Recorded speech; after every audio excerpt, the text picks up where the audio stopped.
Hey guys, and welcome back to my channel. Today I'm going to be working on another jeans repairment, and more precisely I'm going to be working on a pair with ripped back pockets. I get to do this one a lot in the studio as well as at home, so I hope you're going to like this tutorial. So here's how I like to do it. I have two pairs that are ripped at the top of the pockets. In most cases, when there is a tear on one side of the pocket, there's one on the other side as well, or at least the fabric is getting worn off. That's why I always check all four sides. It turns out that I need to work only under the outsides on both pockets. Here's what I'm going to use. First, I need a matching thread that will be as invisible as possible on the jeans fabric. I am also going to need some denim thread to top stitch over the pocket. I am using some denim scraps to patch under the torn fabric.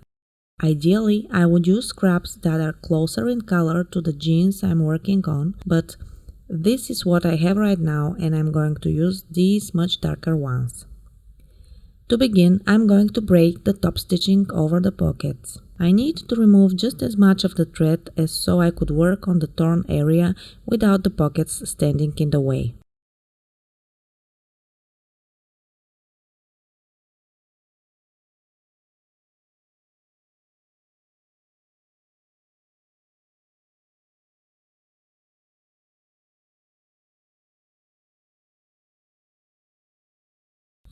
The most challenging part here is the bar tack. This is the dense stitching that is usually made at the end of the seams on jeans. For unpicking seams, I prefer the clippers, but for bar tacks, I like to use the seam ripper. It goes through the thread easier and helps to keep the fabric intact. I'm really careful when removing the bar tacks as I don't want to damage the fabric any further. And I also want to take off all the unpicked threads so that they don't bulk up the sewing area and make it harder to sew over later.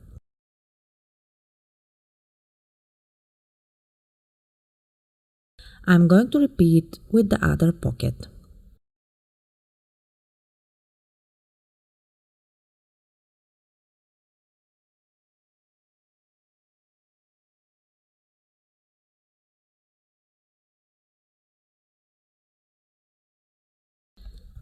Now that I have the pockets out of the way, I'm going to start darning over the ripped part.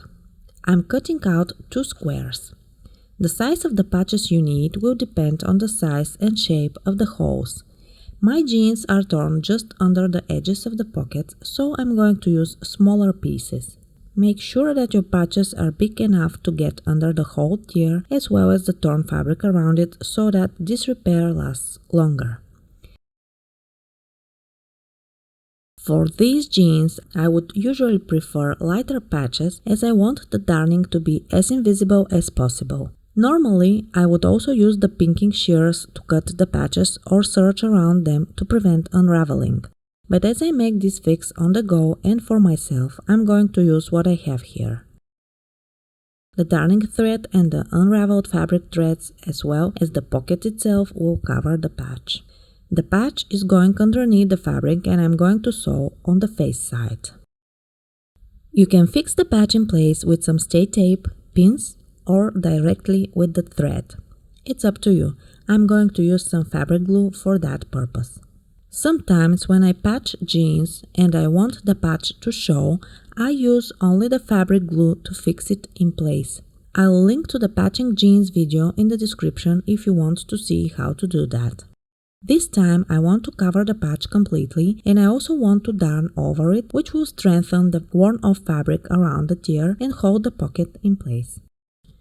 Darning is my preferable method when fixing rips at places that are usually prone to more stress like belt loops and pockets. If you are interested, I'll link to the belt loop video below as it follows pretty much the same steps. I'm darning over the torn area with the matching thread.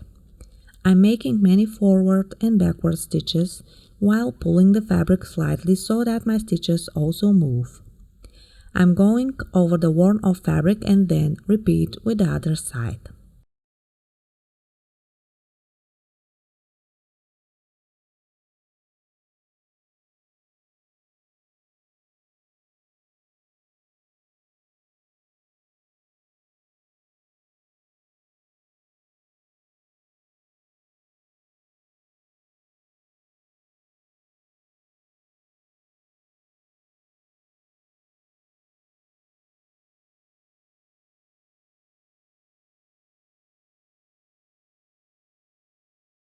Now I need to sew the pocket back in place.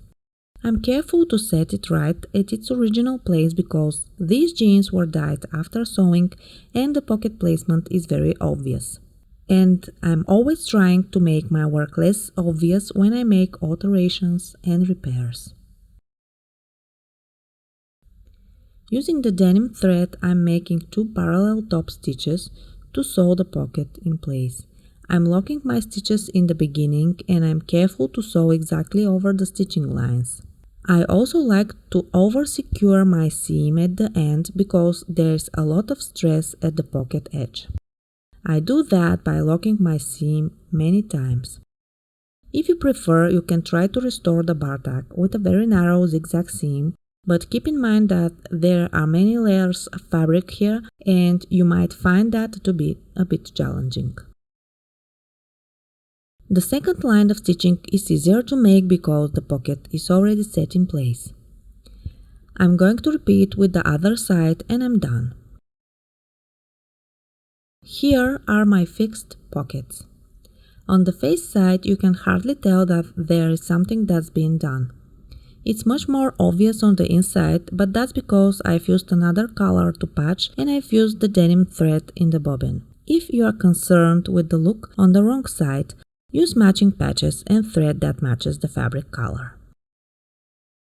You can now enjoy your favorite pair of jeans for longer. I have many other fixing jeans related videos.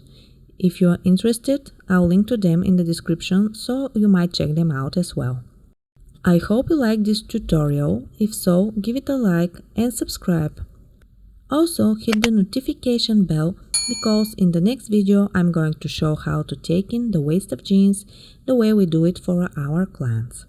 Thank you so much for watching this video. I appreciate you very much and I'll see you in the next one. Bye guys!